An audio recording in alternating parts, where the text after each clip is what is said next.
About Irma and what it meant to the Bay Area. Joining me right now is Dr. Chris Reynolds, an emergency operations expert. Expert is putting it mildly. Give me some of your credentials, some of the things that you've been through. Well, thank you, Al. It's a pleasure to be here. I spent about 33 years with fire rescue over in Hillsborough County, retiring in 2010 as a shift commander. Spent quite a bit of time dealing with normal day-to-day emergencies as well as disasters, as we're seeing right now, for example.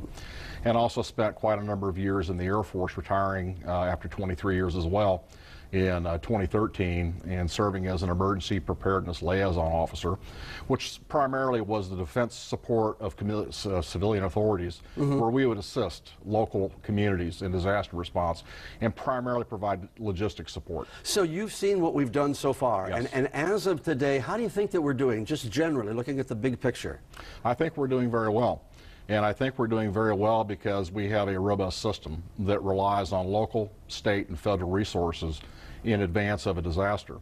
The fact that we have as many people as we do that had to evacuate, and as we've seen lately, trying to get back into Florida, get back into their homes. The good and bad, right? Right. If you look at the infrastructure that's in place to support that with our Florida Highway Patrol, with our road and streets people, power grid folks, I mean, everyone's working in consort together.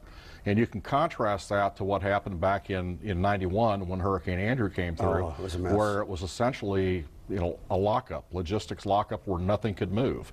There was no coordination.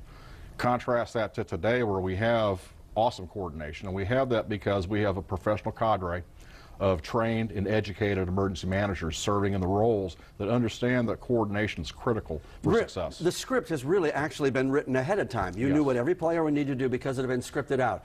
Now, when we talk about, this is the conversation that also goes on. Whether you shelter in place or whether you hit the road. Now, this always gets to be very controversial because I know that the overall plan has always been, well, there should be some kind of a shelter that you can go to within 2 to 5 miles of your place.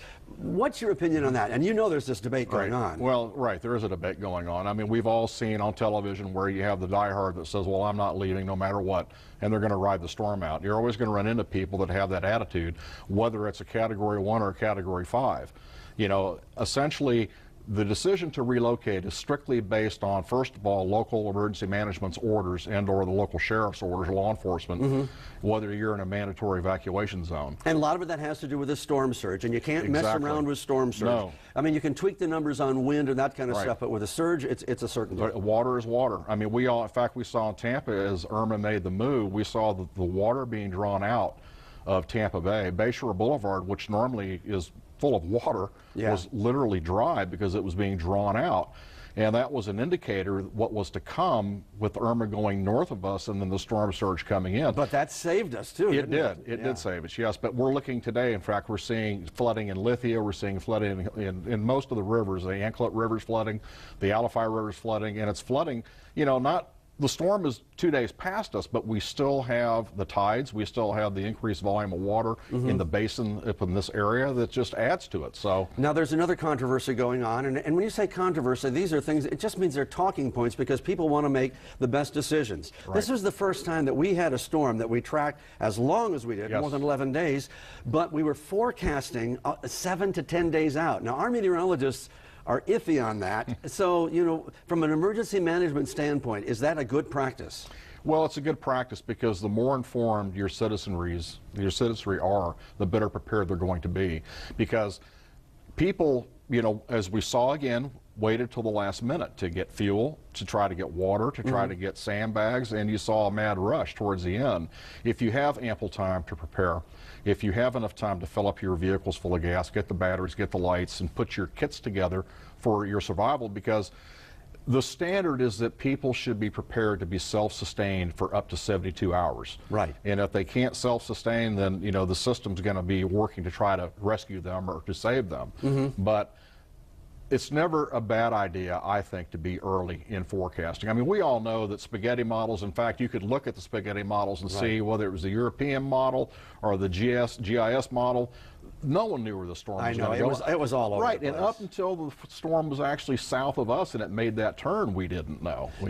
So, and there was tremendous coordination between all of the agencies, and that was really good to see. Now, what I was surprised to find out is a number of hospitals during the storm, and you are familiar with emergency medicine, they had what they call the pass-by. They were already full. We had that happen in Pinellas County in a couple locations, in Hillsborough County. So, are we prepared to handle things? I mean, we were lucky. We got some wind gusts of 95 miles an hour. Yes. Some of those, but in terms of the number of people that were injured, we were lucky. Yet still, our ERs filled up. Well, they will fill up. And you see, again, part of local emergency management, they have emergency support functions. And one of the functions is to look at bed counts, ESF 8, public health. And what they do is they do essentially a scoreboard where they have bed counts of available hospitals. And if a hospital is on what we call bypass, that means they can't take either patients that are being transported by rescues or walk-ins. They then have to go to a different facility. Part of the federal response to this is the Civil Reserve Air Fleet, or CRAF. And that's something that DOD can involve to fly people into other areas. In fact, during Hurricane Katrina, we had some CRAF aircraft that assisted us. I spent time in New Orleans in the aftermath of Katrina doing evacuations, and that very same scenario could have happened here as well. So do you have any tips, because we got about a minute left, for the public that's talking about this? Our confidence in the emergency management system, though, is sky high now. We know it works, but any advice that you would give to people that are watching us? Yes, absolutely. Most important is to prepare your family, and as my colleagues know, I'm fond of saying is have a plan. Develop a family response or emergency plan. Have your important papers that you know that are critical to your life, your last will and testament, your marriage certificates, birth certificates. Have that in a waterproof container.